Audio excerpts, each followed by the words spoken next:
প্রিয় ভাই, যারা নিজেদের সুবিধার জন্য আমাদেরকে ব্যবহার করে কিন্তু আমাদের অসুবিধা তারা দেখতে চায় না,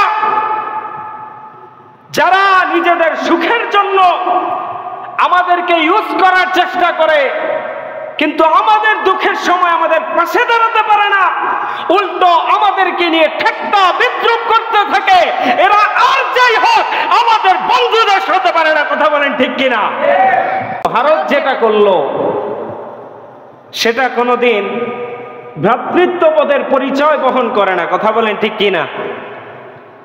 আমি গত কয়েক মাস আগেও, অনেকেই হয়তো সামাজিক যোগাযোগ মাধ্যমে একটা ভিডিও দেখে থাকবেন, আমাদের মিডিয়া পাড়ার কোনো একজন ভাই কোনো একটা ব্যক্তি বিশেষের আকৃতি ধারণ করে সে একটা ডায়লগ দিয়েছিল, বাংলাদেশ ভারত ভাই ভাই। আছে না নাই? বলছিল, আপনারা হয়তো অনেকে দেখেন নাই, আমি দেখছি, এজন্য বলতেছি। তো আমি এখান থেকে বলতে চাই, বাংলাদেশ ভারতের সম্পর্ক আজও পর্যন্ত কোনোদিন কি ভাই ভাইয়ের সম্পর্ক ছিল? বন্ধুত্বের সম্পর্ক ছিল? বাংলাদেশ আর ভারতের যে সম্পর্ক, আমি সেটা আমার দিক থেকে বলতে পারি জালেম আর মাজলুমের সম্পর্ক। ঠিক কিনা? জালেম আর মাজলুমের সম্পর্ক। এটা আপনি মানেন বা না মানেন, আমার দিক থেকে আমি মানি। বাংলাদেশ যখনই ভারত তাদের কাছে, বাংলাদেশের কাছে যা আবদার করেছে, বাংলাদেশের কাছে আপনারা বন্দর চেয়েছেন, আমরা বন্দর দিয়েছি। কি ঠিক কিনা? আমের মৌসুমে আম খেতে মন চায় আপনাদের, আমরা আম দিয়েছি। আপনাদের ইলিশ খাইতে মন চায়, ইলিশ দিয়েছি। কিন্তু এই উপকারগুলো করে আমরা কি পেলাম? উপকারগুলো করে আমরা যা পেলাম সেটা হচ্ছে আমাদের সীমান্তের মধ্যে, আমাদের সীমান্ত থেকে আমার ভাই গুলিবিদ্ধ হয়ে হত্যা হয়। কথা বলেন ঠিক কিনা? আবার যেটা আমাদের চোখের সামনে সেটা তো নাই বললাম, প্রতি বছরে বছরে বন্যার সময় আসলে তারা গেটটাকে খুলে দেয়। যখন তাদের বিপদ চলে আসে তখন তারা চিন্তা করে আমরা একা বিপদে পড়বো কেন, বাংলাদেশকেও বিপদে ফেলতে হবে। এটা ইনসাফের বিচার না, এটা ন্যায়ের বিচার না। কথা বলেন ঠিক কিনা? উচিত ছিল আপনি যেভাবে বন্যার সময় গেট খুলে দেন, আপনার উচিত ছিল যখন বাংলাদেশের মানুষ পানি পায় না, শীতকালে যখন পানি, নদীর পানিগুলো শুকিয়ে যায়, তখনও আপনাদের গেটগুলো উন্মুক্ত রাখার দরকার ছিল। কথা বলেন ঠিক কিনা? না, তখন খুলবে না।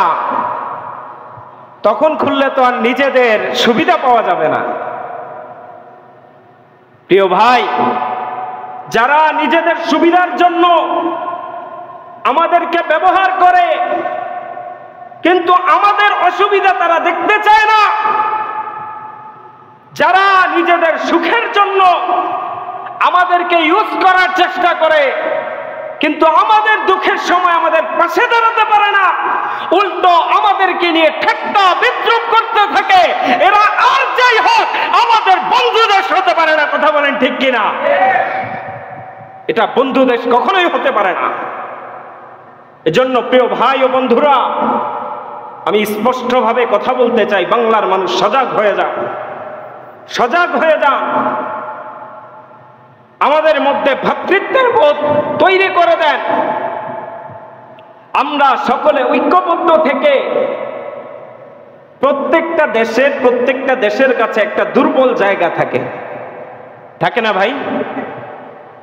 সেই দুর্বল জায়গাগুলো ধরলে সে আপনার সামনে এসে বাঘের হুঙ্কার দিতে পারবে না।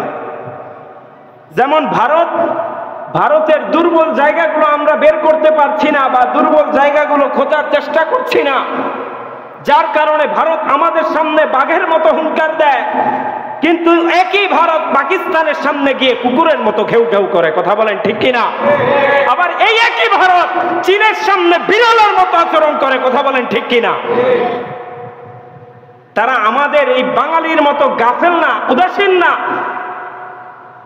গিয়ে দেখেন ওই চীন, পাকিস্তান, তাদের ব্যাপারে গিয়ে দেখেন তারা কতটা সরব হয়ে আছে, কতটা সজাগ হয়ে আছে, আর আমরা কোন গাফলতিতে পড়ে আছি।